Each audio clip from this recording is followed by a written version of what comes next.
IPL के इतिहास का एक ऐसा मैच जब भारत के दो दिग्गज खिलाड़ियों के बीच एक युद्ध देखने को मिला था। एक ऐसा युद्ध जिसने इस मैच को यादगार बना दिया। ये मैच आज भी दो टीमों की वजह से कम बल्कि इन दो खिलाड़ियों की वजह से ज्यादा जाना जाता है। हम आपको क्रिकेट के मैदान में हुए एक दंगल की तस्वीर दिखाते हैं। जी हाँ, इस दंगल में आमने सामने थे टीम इंडिया के दो पूर्व कप्तान यानी विराट कोहली और गौतम गंभीर। मुकाबला हाई वोल्टेज और इस रोमांचक मुकाबले में दिल्ली के दो साथी खिलाड़ियों के बीच झड़प ने सबका ध्यान अपनी तरफ खींच लिया।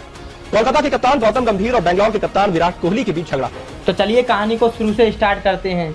11 अप्रैल 2013, जगह बेंगलोर का चिन्नास्वामी स्टेडियम। शाम के 7:30 बजे विराट कोहली के सामने थे गौतम गंभीर। दोनों टीमों के कप्तान टॉस के लिए तैयार थे। टॉस आरसीबी के कप्तान विराट कोहली के पक्ष में गया और टॉस जीतकर आरसीबी के कप्तान ने पहले बॉलिंग करने का निर्णय लिया था। टॉस हारकर कोलकाता की ओर से स्वयं कप्तान गौतम गंभीर और मनविंदर बिस्ला पारी की शुरुआत करने आते हैं। वहीं बेंगलोर की ओर से पहला ओवर फेंक रहे थे हेनरिक्स की शानदार गेंदबाजी के सामने ये दोनों बल्लेबाज संघर्ष करते दिख रहे थे और इसी संघर्ष के चलते पहले ओवर की अंतिम गेंद पर मनविंदर बिस्ला अपना विकेट गंवा देते हैं। अब जैक्स कैलिस और गौतम गंभीर की जोड़ी मैदान पर थी और दोनों ही बल्लेबाजों ने बड़ी सावधानी से पारी को आगे बढ़ाया। पावर प्ले के अंतिम ओवर में गौतम ने मुथैया मुरलीधरन पर निशाना बनाते हुए 2 चौके की मदद से 13 रन बटोर लिए। पावर प्ले की समाप्ति तक कोलकाता के खाते में महज 44 रन ही थे और कोलकाता अपना 1 विकेट गंवा चुकी थी। पावर प्ले के बाद दोनों बल्लेबाज अपने हाथ खोल पाते उससे पहले ही विनय कुमार ने जैक्स कैलिस को अपना शिकार बना लिया। जैक्स कैलिस 19 गेंदों पर 16 रन बनाकर आउट हुए। केकेआर की गंभीर परिस्थिति में कप्तान गौतम का साथ देने यूसुफ पठान आते हैं और यूसुफ पठान ने आते ही विनय कुमार के इस ओवर में बैक टू बैक 3 चौके लगा डाले। अब 10 ओवरों का खेल खत्म हो चुका था और कोलकाता के खाते में महज 72 रन ही थे।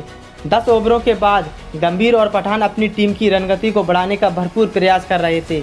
12वें ओवर की पहली गेंद पर यूसुफ पठान ने जयदेव उनादकट पर एक गगनचुंबी छक्का लगाया।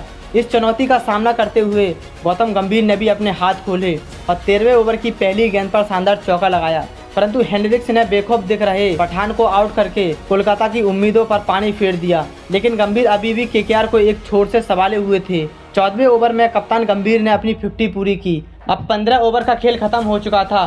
कोलकाता के खाते में अभी भी 113 रन थे और 15 ओवर के बाद कप्तान गंभीर भी पवेलियन लौट जाते हैं। गौतम गंभीर 46 गेंदों पर 59 रन की पारी खेलकर आउट हुए, जिसकी बदौलत कोलकाता 20 ओवर समाप्त होने तक अपने 8 विकेट खोकर 154 रन बनाने में सफल रही थी।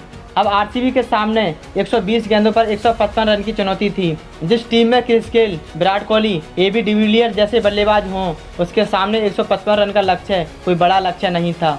आरसीबी के ये 2 बल्लेबाज क्रिस गेल और मयंक अग्रवाल आरसीबी की पारी की शुरुआत करने आते हैं और पारी के पहले ओवर में ही क्रिस गेल ने चौका लगाकर अपने विस्फोटक इरादों को बयां किया, परंतु तीसरे ओवर की तीसरी गेंद पर साउथ अफ्रीका के गेंदबाज रियाज मैक ने मयंक अग्रवाल को अपना शिकार बना लिया। मयंक के आउट होने के बाद कप्तान विराट कोहली स्वयं बल्लेबाजी करने आते हैं। तीसरे ओवर की अंतिम गेंद पर क्रिस गेल ने छक्का लगाकर आरसीबी की पारी का पहला छक्का लगाया। पावर प्ले का आखिरी ओवर कराने एक बार फिर से साउथ अफ्रीका के बल्लेबाज रियाज मैक आते हैं और पावर प्ले के अंतिम ओवर में इन दोनों बल्लेबाजों ने साउथ अफ्रीका के गेंदबाज की जमकर पिटाई की। पहले विराट कोहली ने शुरुआती 3 गेंदों पर 2 चौके लगाए, उसके बाद क्रिस गेल ने भी अंतिम 2 गेंदों पर बैक टू बैक 2 छक्के लगा डाले और इस ओवर से इन दोनों बल्लेबाजों ने 22 रन बटोर लिए। पावर प्ले खत्म होने तक आरसीबी का स्कोर 1 विकेट खोकर 43 रन था। 9वें ओवर में एक बार फिर से विराट कोहली का स्टॉर्म आया और 9वें ओवर में 2 छक्के और 1 चौके की मदद से विराट ने इस ओवर से 19 रन बटोर लिए और इसी ओवर के बाद शुरू होता है इस मैच का वो कंट्रोवर्शियल मूवमेंट। कोलकाता के गेंदबाज बालाजी 10वें ओवर की पहली गेंद फेंकते हैं और विराट कोहली ने उस गेंद पर बड़ा शॉट लगाने का प्रयास किया, परंतु विराट कोहली अपने इस प्रयास में विफल रहे और इयोन मोर्गन ने उनकी कैच को लपक लिया। विराट कोहली आउट होकर जा ही रहे थे कि तभी गौतम गंभीर ने विराट कोहली के आउट होने पर उनकी ओर भद्दा रिएक्शन किया, जो विराट कोहली को पसंद नहीं आया और विराट कोहली और गौतम गंभीर एक दूसरे से मैदान में ही भिड़ गए, परंतु केकेआर के प्लेयर और एम्पायर ने दोनों के बीच बचाव किया और मैच को आगे बढ़ाया। 13वें ओवर में क्रिस गेल ने अपनी 50 पूरी की। 18वें ओवर की दूसरी और तीसरी गेंद पर क्रिस गेल ने 2 बैक टू बैक छक्के लगाकर इस मुकाबले को 15 गेंदें शेष रहते 8 विकेट से जीत लिया।